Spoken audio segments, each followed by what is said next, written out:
ನೋಡಿ ನಿನ್ನೆ ಪಂದ್ಯ ಯಾವ ತರ ಇತ್ತು ಅಂತ ಹೇಳಿದ್ರೆ, ಇಂಪ್ಯಾಕ್ಟ್ ಪ್ಲೇಯರ್ ಕರುಣ್ ನಾಯರ್ ಡೆಲ್ಲಿ ಗೆದ್ದಿದ್ರೆ ಅವರು ಕೊಡ್ಲೇಬೇಕು ನೀವು man of the match.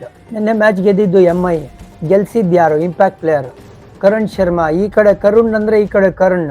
Rohit Sharma, ಮಹಿಳಾ ಜಯವರ್ಧನೆ, ಪಾರಸ್ ಮಾಮ್ರೆ ಡಿಸೈಡ್ ಮಾಡ್ತಾರೆ, ಗುರು ಇಂಪ್ಯಾಕ್ಟ್ ಪ್ಲೇಯರ್ ಆಗಿ ಕರಣ್ ಶರ್ಮಾನ ಯೂಸ್ ಮಾಡೋಣ ಅಂತ.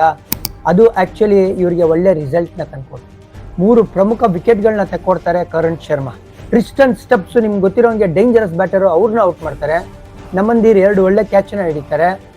ಆಮೇಲೆ ಪ್ಯಾನಿಕ್ ಆಗ್ಬಿಟ್ರು ಡೆಲ್ಲಿ ಕ್ಯಾಪಿಟಲ್ಸು ಎಂಡಲ್ಲಿ ಅಂತ ನನಗೆ ಅನಿಸ್ತಾ ಇದೆ.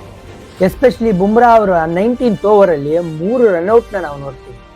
ನಾವು ಹೆಗ್ಗಳಿಕೆ ಸಲ್ಲಿಸಲೇಬೇಕು. MI ಫೀಲ್ಡರ್ಸು ಪ್ಯಾನಿಕ್ ಆಗಿಲ್ಲ, ಕರೆಕ್ಟ್ ಟೈಮಲ್ಲಿ ಪಾರ್ಟಿಗೆ ಬಂದಿದ್ದು. ಎಸ್ಪೆಷಲಿ ಸ್ಯಾಂಟ್ನರು ಆ ಲಾಸ್ಟ್ ಒಂದು ಡೈರೆಕ್ಟ್ ಇಟ್ಟು ಒಂದೇ ಸ್ಟೆಮ್ಸ್ ಕಾಣ್ತಾ ಇತ್ತು ರೀ, ಅದನ್ನ ಡೈರೆಕ್ಟ್ ಇಟ್ಟು ಲಗೋರಿ ಅಂತ ಹೊಡೆದು ಗೇಮ್ ಸೆಟ್ ಅಂಡ್ ಮ್ಯಾಚ್ ಅಂತ ಮಾಡ್ಕೊಂಡಿದ್ದು. Mumbai Indians last 2 games 12 run ಅಂತರದಿಂದ ಸೋತಿದ್ರು.